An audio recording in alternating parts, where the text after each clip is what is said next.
Hello, welcome to Lighting Up the Scoreboard on MileHighReport.com. This is Ted Bartlett bringing you this feature for the second time now. And I've incorporated some suggestions from some of our members at MileHighReport.com, so I'm hoping this one's even better than the first one that I put out a couple weeks ago. And I hope the technical difficulties that I'm still experiencing go away. As you'll see when we get some of the Madden footage, it's going to be black and white, unfortunately. This week, the Broncos face the Cleveland Browns at home.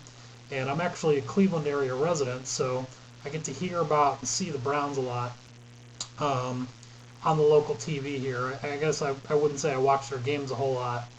I like the NFL Sunday Ticket on DirecTV. I kind of skip them when I can because I think they're not that interesting to watch. But in any case, they're coming to Denver this week, so we're going to give them a pretty thorough review. They do run a 3-4 defense. Their defensive coordinator this year is Rob Ryan, who's been with the Oakland Raiders for the past several years. He worked with Eric Mangini in New England years back, and they rejoined in Cleveland this year. Actually, Mangini tried to hire him in New York last year, and Al Davis wouldn't let him leave Oakland to join Mangini's staff in New York. So a year later and in a different place than what they thought, they are now working together. The 3-4 defense of the Browns is definitely led by Shaun Rogers, the nose tackle, who is just outstanding, very difficult to contain, and it's going to need a double team on almost every play. The defensive ends, Kenyon Coleman and Robert Smith, are pretty average. Their guys are pretty stout against the run, but they're not going to give you much in the way of pass rush. The linebacking core, I think, is actually pretty improved from what it's been in years past. The best player in the linebacking core is DeQuell Jackson, one of the inside linebackers. Eric Barton is very good too, number 50, who plays the other side inside linebacker. I expect the Broncos to play a lot of 3 receiver sets to keep Barton off the field. He's a very value-adding player. And when the team goes nickel, obviously one of their inside linebackers tends to go away. Expect that to be Barton. Outside, David Bowens is actually a Denver area native and a former Broncos draft pick. And he's a pretty good player, playing on the left side outside linebacker. Remember, with the defense, when we say left, we're always talking about the offense's right side, the defense's left side.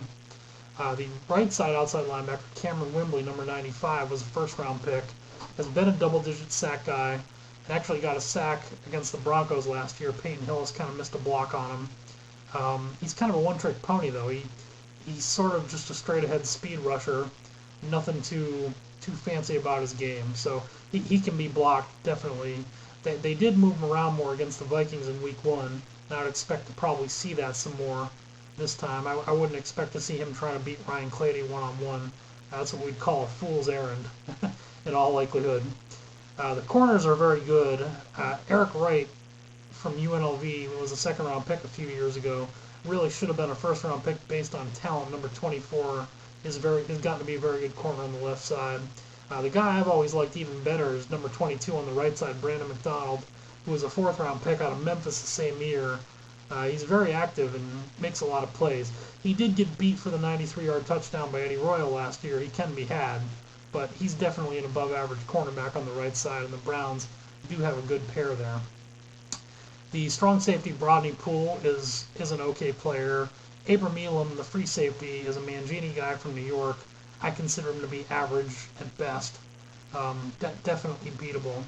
This Browns team will overload blitz a lot, and you will see some zone blitzing out of them too. Now, I noted in Shallow Thoughts and Nearsighted Observations this week that last week against the Bengals, the Broncos zone blocked 11 times and man blocked 9 times. And I wanted to highlight first a running play with a man blocking scheme called an ISO play, or isolation ISO, generally shortened ISO.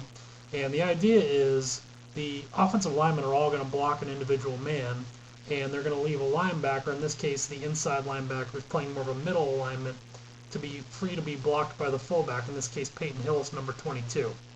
So 52 is DeQuell Jackson. We're going to leave him open on this play. Hillis is going to come in and hit him, and Noshawn Moreno is going to play off that block, and the idea is run past him, get into the secondary, and get 10 or 12 yards. Everybody who diagrams plays kind of has their own little conventions to it, I guess. Just for everybody's knowledge, you'll notice in my diagram here the 2 blue lines at the mesh point for Moreno and Orton.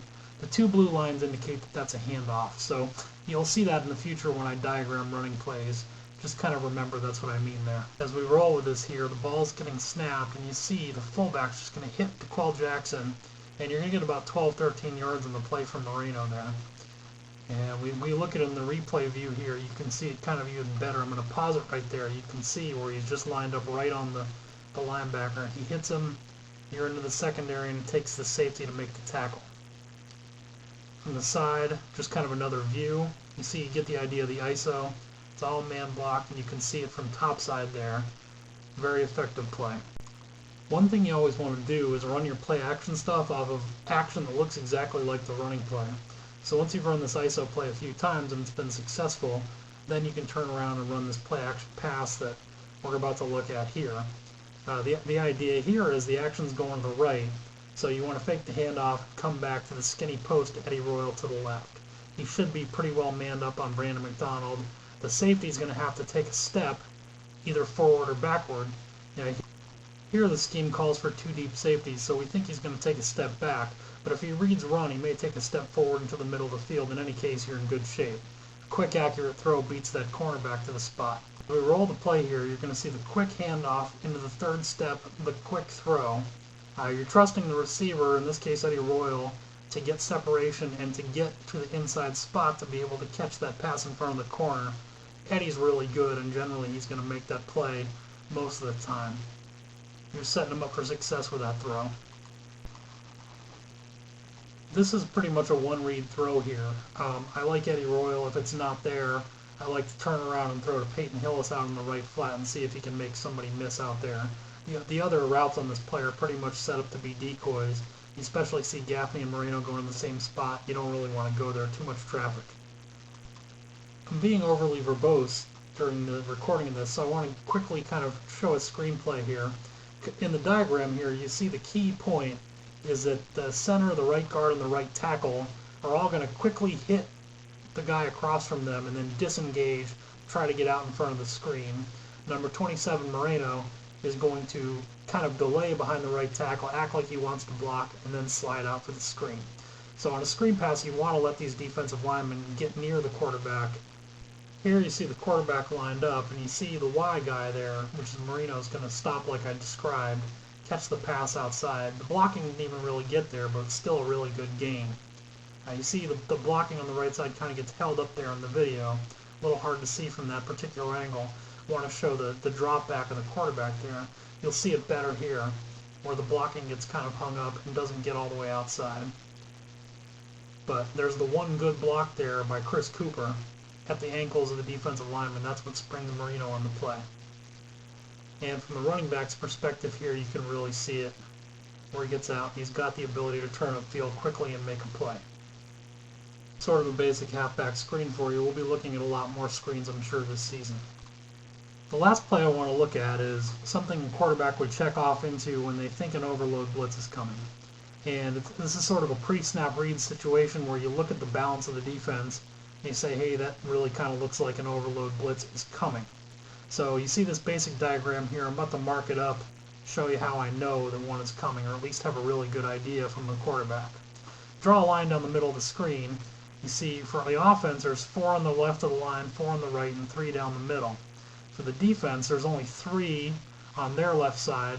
There's 1 down the middle. Even the nose tackle's offset into a 1 technique in the A-gap. And you see 7 people to the right, the defense's right side of that red line. The way you attack a blitz, any blitz, is to throw to where the guys just vacated that are coming at you. So this play, we have Gaffney running a quick out, and we have Eddie Royal running deep against man-to-man coverage of Brandon McDonald.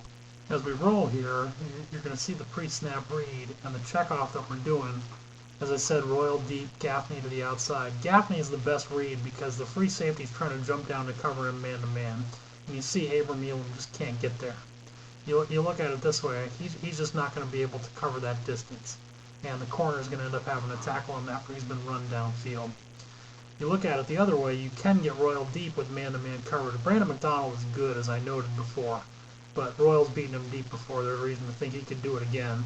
So I wanted to show that possibility here, that with single coverage, you're pretty sure it is single coverage. So you think you can probably get him deep on the play. That's all for this week. Thanks for joining us at MileHighReport.com, and go Broncos.